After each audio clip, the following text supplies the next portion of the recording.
وَلِلَّهِ الْأَسْمَاءُ الْحُسْنَى فَادْعُوهُ بِهَا وَلِلَّهِ الْأَسْمَاءُ الْحُسْنَى فَادْعُوهُ بِهَا وَذَرُوا الَّذِينَ يُلْحِدُونَ فِي أَسْمَائِهِ سَيُجْزَوْنَ مَا كَانُوا يَعْمَلُونَ.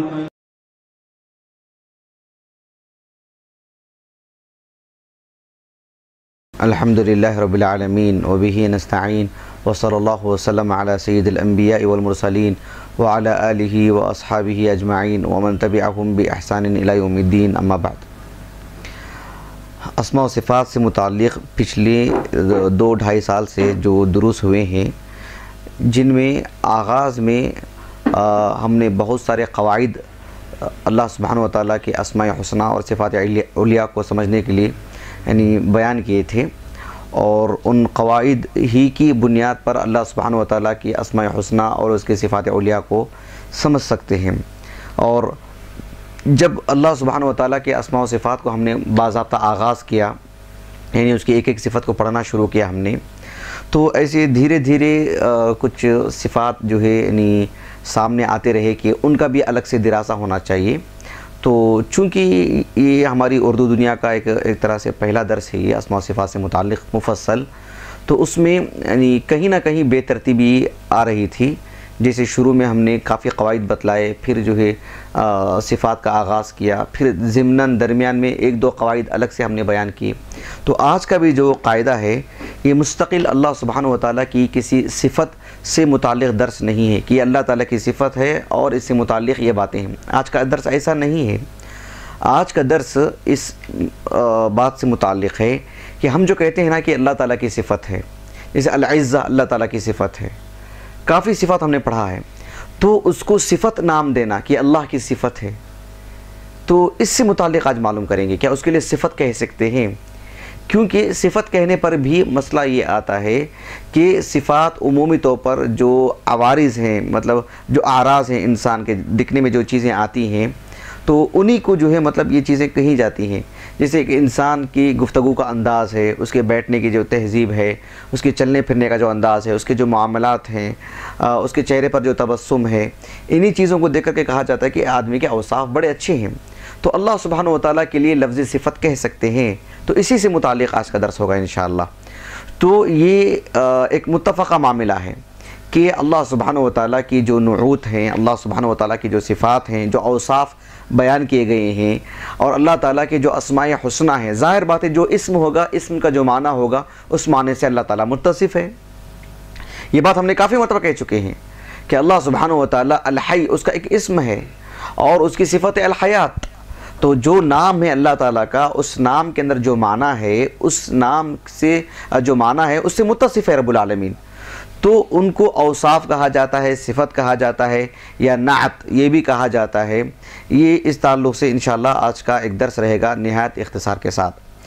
اس سلسلے میں سب سے پہلے آپ یہ بات معلوم کر لیں کہ عربی زبان میں النعت جو ہم کہتے ہیں، یا الصفہ جو ہم کہتے ہیں، تو یہ ایک عربی زبان کا لفظ ہے. عربی زبان میں اس کا معنی آتا ہے، جیسے کہ ابن فارس رحمہ اللہ نے مقاییس اللغہ میں کہا کہ النعت اس کا معنی آتا ہے وصفک الشیء بما فیہ من حسن، یعنی کسی میں کوئی حسن ہو، کوئی خوبصورتی ہو، کوئی جمال ہو، کوئی اچھائی ہو، تو اس کو بیان کرنا ہی نعت ہے، اس کو بیان کرنا ہی وصف ہے. یعنی کسی میں کوئی خوبی ہے، اس کو بیان کرنا وصف کہلاتا ہے. تو اللہ سبحانہ و تعالیٰ کی سلسلے میں جو اللہ تعالیٰ نے اس کی جو خوبیاں اللہ نے بتلائی ہیں، ان کو بیان کرنا ہی وصف ہے، اسی کو صفت کہتے ہیں. جسے ہم کہتے ہیں صفت اللہ، یہ اللہ کی ایک صفت ہے. یہ صفت الرحمن ہے، یہ اللہ کی ایک صفت ہے. تو اس طرح سے لفظ صفت کو اللہ تعالیٰ کے لیے کہنا اور اللہ تعالیٰ کی طرف اس کی اضافت دینا، یہ قرآن مجید کے مفہوم سے ثابت ہے. قرآن مجید کے مفہوم سے ثابت ہے. اس لفظ کو نوٹ کیجئے گا.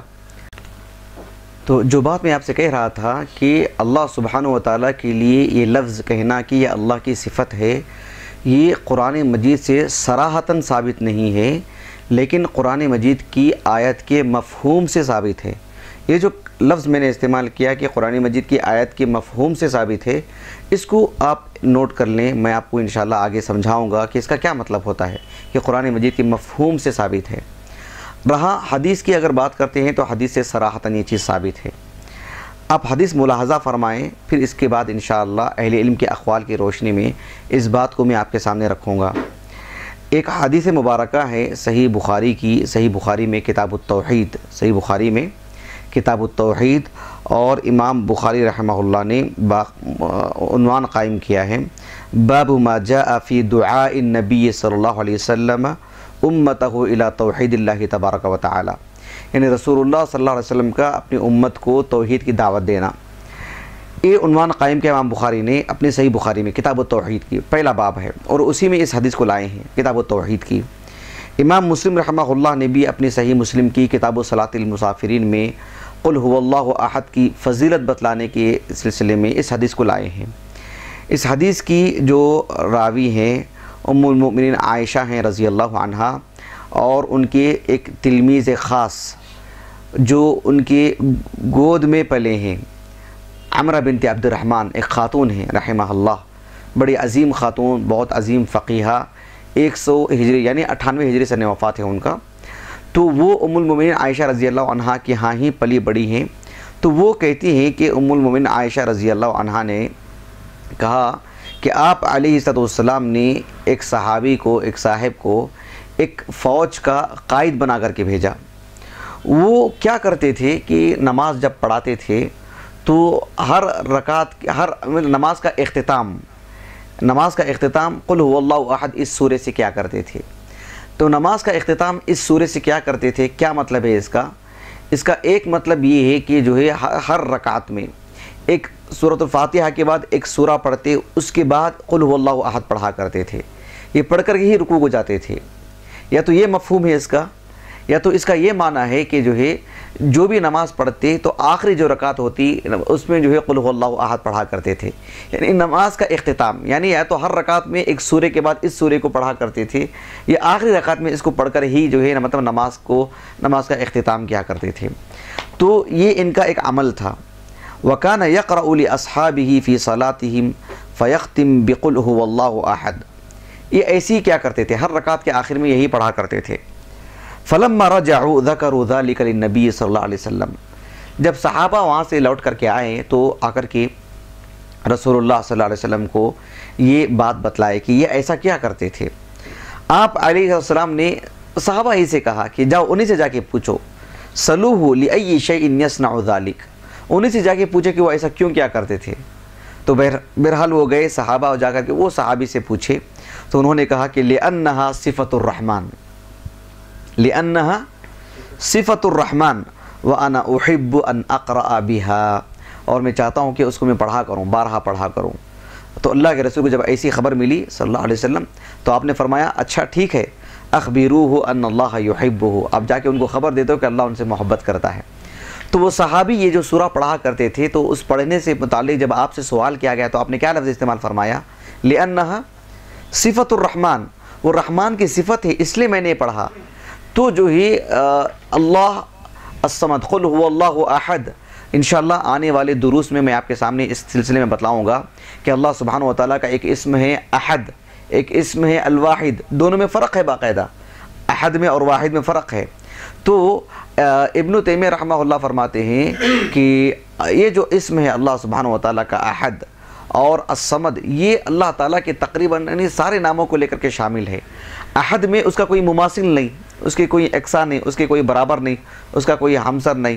اور الصمد کے اندر السعودت کا جو معنی، السیادہ کا جو معنی آتا ہے، برتری کا جو معنی آتا ہے، قیادت کا جو معنی آتا ہے، اور بے نیازی کا جو معنی آتا ہے، سرداری اور مجد کا جو معنی آتا ہے، یعنی سب طرح کے کمال اس کے اندر آ جاتے ہیں۔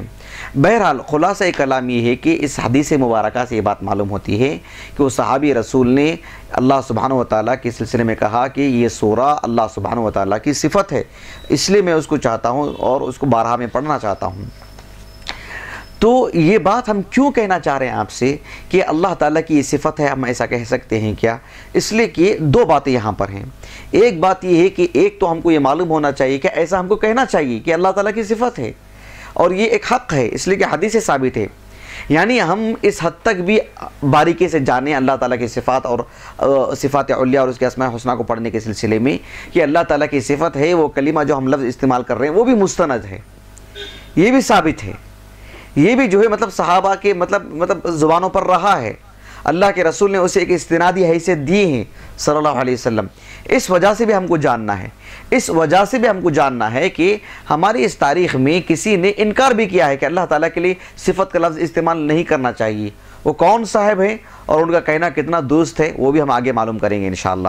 تو ان وجوہات کی بنیاد پر ہم یہ باتیں پڑھ رہے ہیں، اور چونکہ اس وجہ سے بھی ہم کو یہ معلوم کرنا ہے کہ ہم اللہ سبحانہ وتعالیٰ کی صفات کو کافی تفصیل سے پڑھنے جا رہے ہیں باذن اللہ تعالی، تو اس اعتبار سے ہمیں یہ موضوع بھی جان لینا زیادہ ہمارے لیے اہم ہے، اس موضوع سے متعلق بھی ہم غافل نہ رہیں اور جو ہے ناواقف نہ رہیں۔ تو دیکھیے امام بخاری رحمہ اللہ جو بڑے جلیل القدر عالم دین ہیں، دنیا بھر میں معروف علماء میں سے ہیں، امام بخاری رحمہ اللہ کی جو الجامع الصحیح ہے اس میں ایک کتاب ہے کتاب التوحید، اس میں امام بخاری رحمہ اللہ نے ایک عنوان قائم کیا، ایک باب قائم کیا کہ باب قول اللہ تعالی، امام بخاری نے باب قائم کیا اور مختلف آیتیں لے کر کے آئے کہ باب قول اللہ تعالی وہو العزیز الحکیم، پھر آیت کریمہ نقل کیے کہ سبحان ربک رب العزت عما یصفون، یہ آیت لا کر کے امام بخاری رحمہ اللہ اس آیت کے مفہوم سے، اس آیت کے لفظ استعمال کیجیے، اس آیت کے مفہوم سے امام بخاری نے یہ استدلال کیا ہے کہ اللہ سبحانہ وتعالیٰ کے لیے صفت کہہ سکتے ہیں، وہ کیسے ہم آگے بتلائیں گے انشاءاللہ۔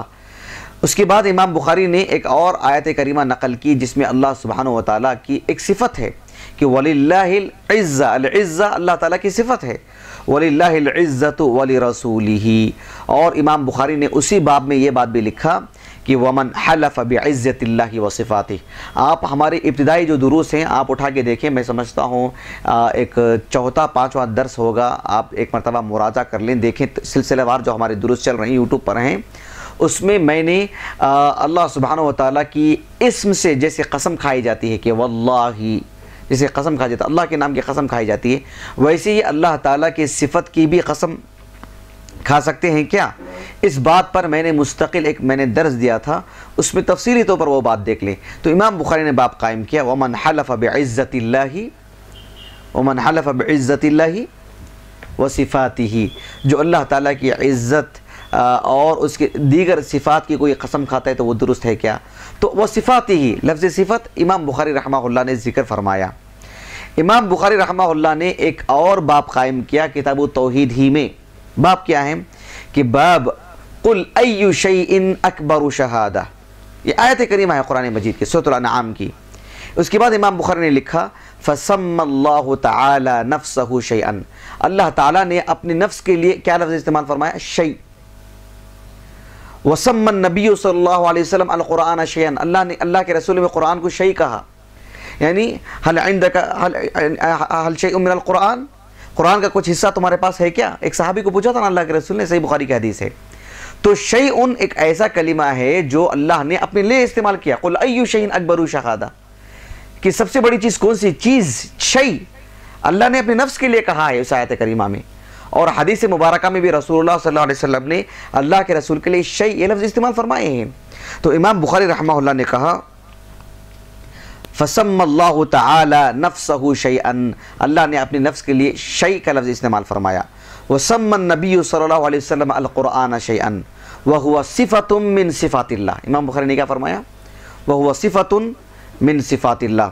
امام بخاری نے ایک اور باب قائم کیا، ہم نے ہمارا جو پرانا ایک درس گزرا ہے، میں سمجھتا ہوں آپ اب سے 3 درس پہلے کا درس جو کہ الذات، اللہ کے لیے ذات کہہ سکتے ہیں کیا، اس پر مستقل ایک درس تھا، اس میں بھی میں نے باب پڑھ کر کے سنایا تھا کہ امام بخاری نے باب قائم کیا باب ما یذکر فی الذات والنعوت واسامی اللہ، کہ اللہ سبحانہ وتعالیٰ کے لیے ذات کہنا، اس کے لیے نعوت کہنا، یعنی یہ اللہ تعالیٰ کے صفات کہنا یہ درست ہے کیا؟ اسی سے متعلق امام بخاری نے یہ 3 باب قائم کیے ہیں۔ بہرحال آپ حافظ ابن خزیمہ رحمہ اللہ کی کتاب التوحید، چونکہ آپ صاحب علم ہیں آپ نے کتاب پڑھ سکتے ہیں، امام بخاری امام ابن خزیمہ کی کتاب التوحید، حافظ ابن مندہ کی کتاب التوحید، اور جو ہے امام الدارمی رحمہ اللہ کی جو النغز ہے بشر المریسی پر، آپ اس میں دیکھیں گے اس لفظ کو بکثرت ان حضرات نے استعمال کیا ہے۔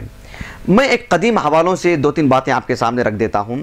حافظ ابن جریر الطبری رحمہ اللہ یہ اپنی کتاب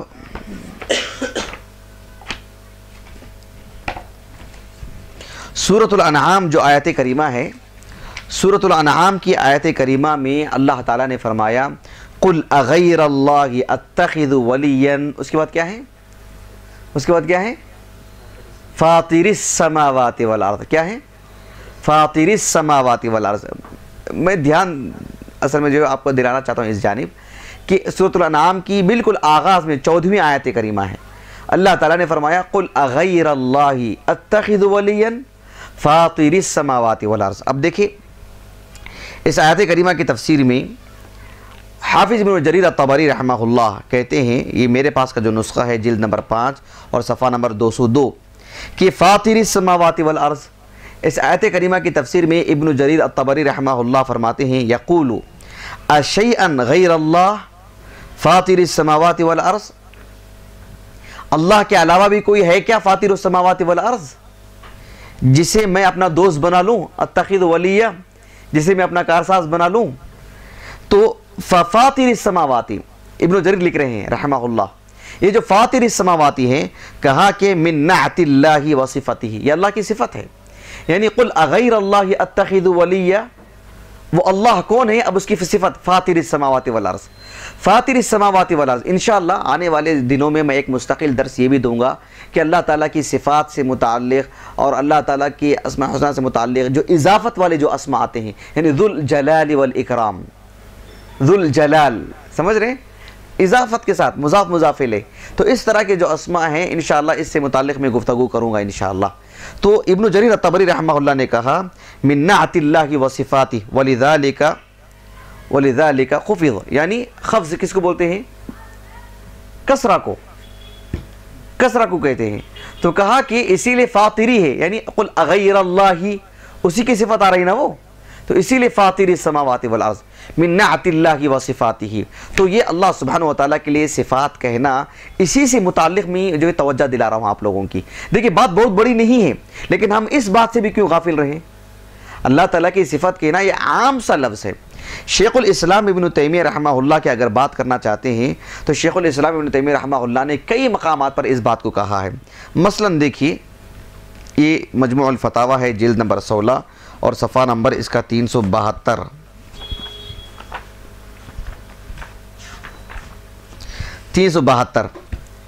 ابن تیمیہ رحمہ اللہ فرماتے ہیں وَمِنْ أَعْظَمِ الْأُصُولِ، یعنی بہت سارے اصول ہیں، سب سے عظیم اصول کون سا ہے جسے ایک انسان کو جاننا ضروری ہے؟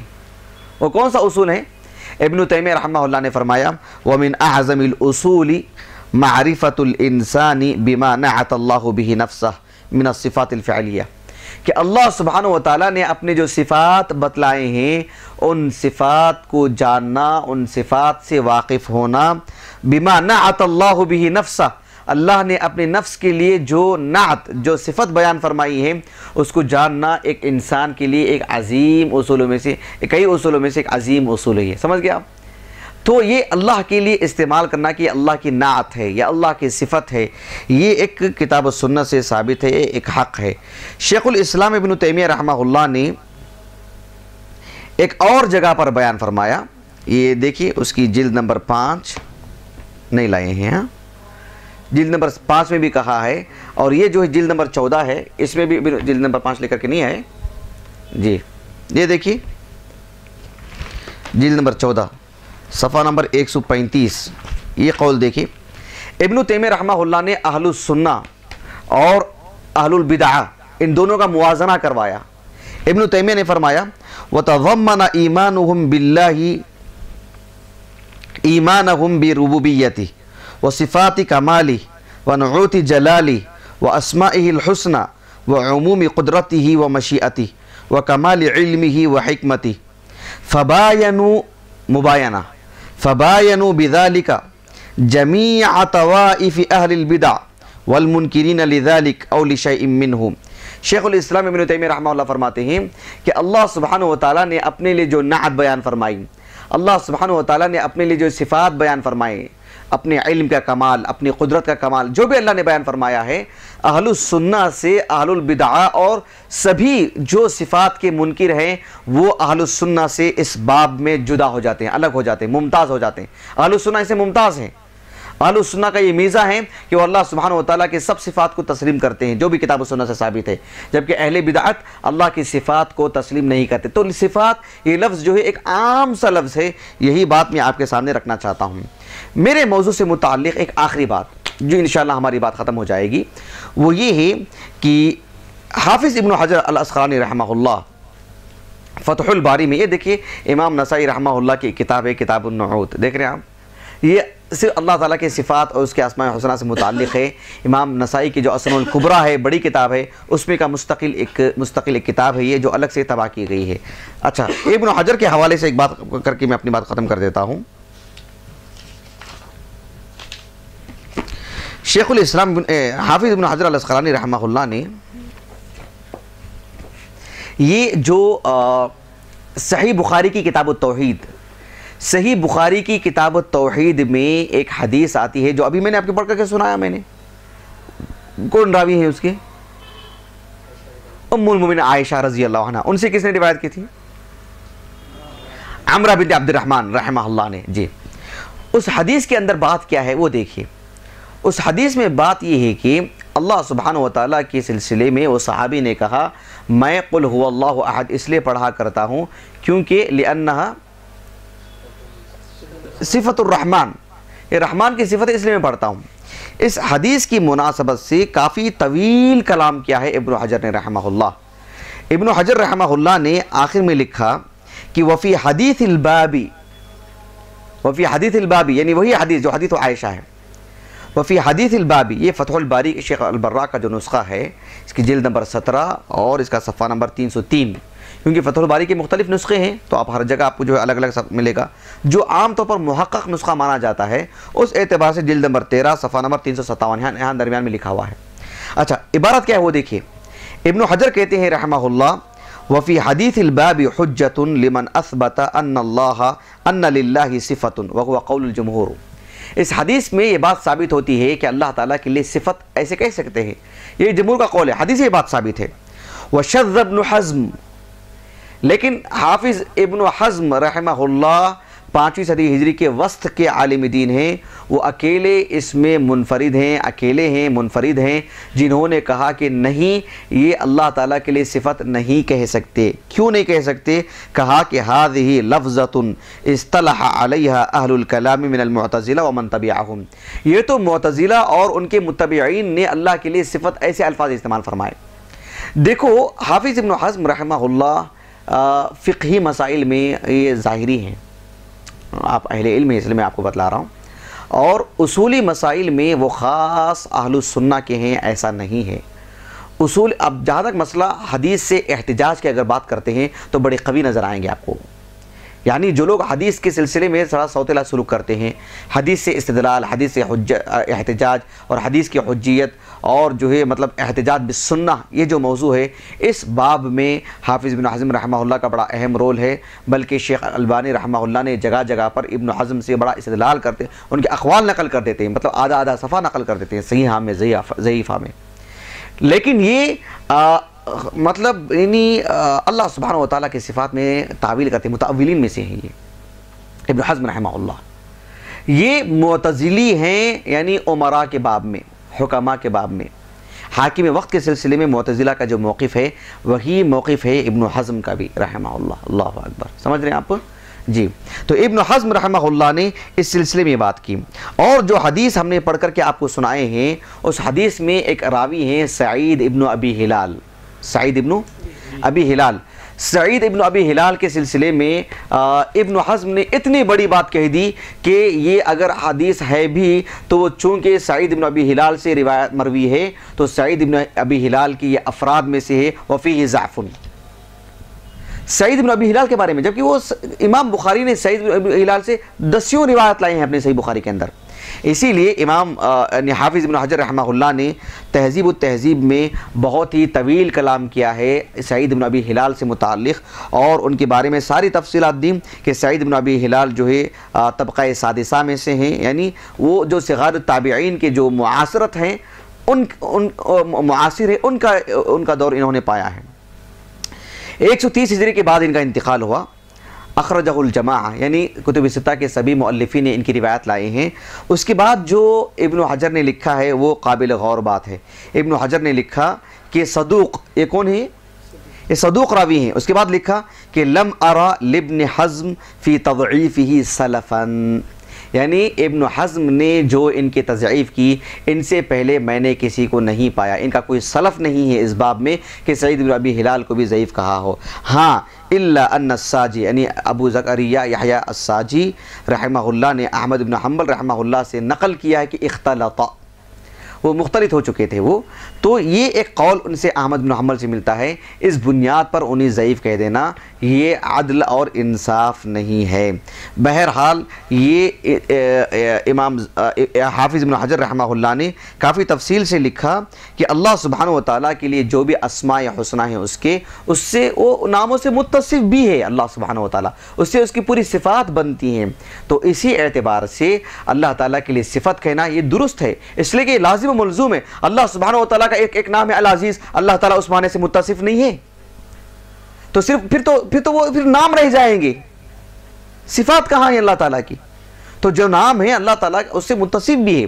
تو ابن حجر رحمہ اللہ نے آخر میں فرمایا کہ جو سورۃ الصافات کی آیت کریمہ ہے سبحان ربک رب العزت عما یصفون، یعنی کفار نے اللہ تعالیٰ کے لیے جو صفات بیان کی کہ اس کے لیے اولاد ہے، اللہ تعالیٰ کے لیے شرکاء ہیں، اللہ تعالیٰ کے لیے انہوں نے ایسی صفات بیان کی نا، تو اللہ نے کہا کہ سبحان ربک رب العزہ عما یصفون، اللہ نے اپنی ذات کو منزہ کیا، پاکی بیان کی اللہ نے اپنی، کہ اللہ تعالیٰ ایسے صفات سے متصف نہیں ہے۔ تو پھر کس صفات سے متصف ہے؟ ان صفات سے متصف ہے جو اللہ تعالیٰ نے قرآن مجید میں 10 جگہ پر بیان فرمایا ہے۔ سمجھے؟ یہ اس کا مفہوم، بات واضح ہوگی آپ کو؟ یعنی اللہ سبحانہ و تعالیٰ کو ان صفات سے کفار نے متصف کیا کہ اللہ تعالیٰ کے لیے اولاد ہے۔ اللہ نے کہا کہ سبحانک سبحان ربک رب العزہ عما یصفون، جن اوصاف سے یہ بیان کر رہے ہیں اللہ کو، ان اوصاف سے اللہ منزہ ہے۔ تو اللہ کن اوصاف سے متصف ہے؟ وہ ان اوصاف سے متصف ہے جو اللہ نے اپنے لیے بیان کیا ہے، جو رسول اللہ نے اپنے لیے بیان کیا ہے۔ تو اللہ سبحانہ و تعالیٰ نے لفظ صفت استعمال فرمائی نا، کہ جن صفات سے وہ اللہ کو متصف کر رہے ہیں اللہ اس سے منزہ ہے۔ اللہ تعالیٰ تو ان صفات سے متصف ہے جن کو اللہ نے بیان کیا ہے، جن کو رسول اللہ نے بیان کیے ہیں صلی اللہ علیہ وسلم۔ یہ مختصر سا درس تھا، مجھے بس بتلانا یہ تھا کہ ہم چونکہ تفصیل سے پڑھنے جا رہے ہیں، یہ اللہ تعالیٰ کے اسماء حسنہ ہیں، وَلِلَّهِ الْأَسْمَاءُ الْحُسْنَى فَادْعُوهُ بِهَا، اور صفت یہ بھی قرآن احادیث سے ثابت ہے، قرآن کے مفہوم سے ثابت ہے۔ تو لفظ اسم یا کلمہ الصفہ یہ اللہ کے لیے ہم جو کہتے ہیں، جو اس کے تعلق سے مستقل دروس چلا رہے ہیں، یہ کہنا بھی شرعاً ثابت ہے۔ یہی بتلانے کے لیے آج کا درس تھا۔ اللہ تعالیٰ سے دعا ہے کہ اللہ سبحانہ و تعالیٰ ہمیں اللہ سبحانہ و تعالیٰ کے اسماء حسنہ کو، اس کے صفات علیہ کو سمجھ کر کے پڑھنے اور اپنی بندگی میں، اپنی تعبد میں اس کو لانے کی اللہ تعالیٰ ہمیں توفیق عطا فرمائے۔ آمین۔ سبحانک اللہم و بحمدک، اشہد ان لا الہ الا انت، استغفرک و اتوب الیک۔